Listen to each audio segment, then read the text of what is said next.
नमस्कार, आप देख रहे हैं जन पर आपके साथ मैं आंचल श्रीवास्तव। 6 दिसंबर एक ऐसी तारीख जिसने भारतीय राजनीति, समाज और धार्मिक बहसों को 3 दशकों से ज्यादा समय से प्रभावित किया है। और इसी तारीख पर पश्चिम बंगाल से लेकर उत्तर प्रदेश तक देश की सियासत एक बार फिर उबाल पर है।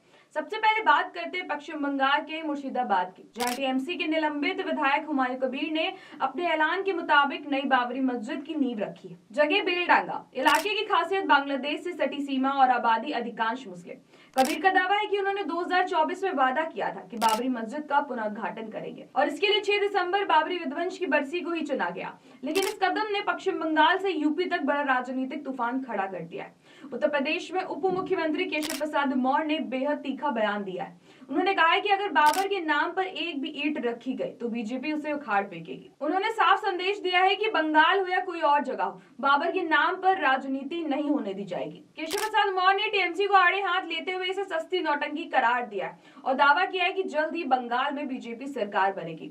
सहारनपुर से कांग्रेस सांसद इमरान मसूद ने हुमायूं कबीर पर हमला बोला है और बीजेपी पर भी। उन्होंने कहा है कि अगर मस्जिद बनानी है तो बनाइए, तमाशा क्यों कर रहे हैं, राजनीति चमकाने के लिए मस्जिद का इस्तेमाल ना करें। इमरान मसूद ने बीजेपी पर मुसलमानों के खिलाफ नफरत फैलाने का आरोप लगाया है और कहा है कि ऐसे बयान समाज को बांटते हैं। एआईएमआईएम के चीफ और हैदराबाद के सांसद असदुद्दीन अवैसी ने भी 6 दिसंबर को याद करते हुए कहा है कि पुलिस की मौजूदगी में बाबरी मस्जिद गिराई गई थी, लेकिन कोर्ट कहता है कि किसी को मुजरिम नहीं ठहराया जा सकता। ओवैसी ने इसे न्याय और इतिहास दोनों के साथ अन्याय बताया है। बाबरी विध्वंस की बरसी के दिन समाजवादी पार्टी के राष्ट्रीय अध्यक्ष अखिलेश यादव आगरा की मशहूर हजरत शेख सलीम चिश्ती की दरगाह पहुंचे। साथ में पत्नी डिंपल यादव और सपा सांसद जया बच्चन भी मौजूद थी। अखिलेश ने चादर चढ़ाई और मन्नत का धागा बांधा, ठीक वैसे ही जैसे उन्होंने 2012 में किया था जब वे मुख्यमंत्री बने थे।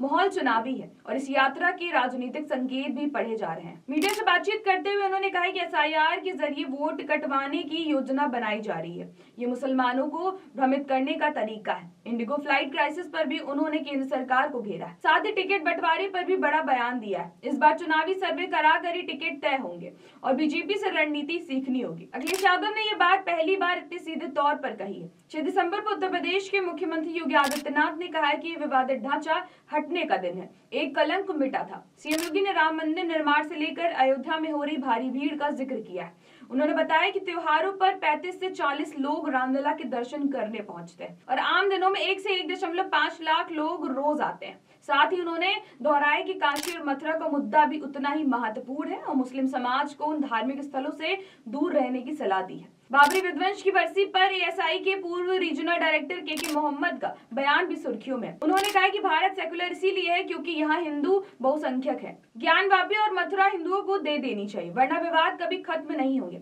आपको याद दिला दें कि के मोहम्मद वही अधिकारी हैं जो बाबरी मस्जिद के एएसआई सर्वे टीम में शामिल थे।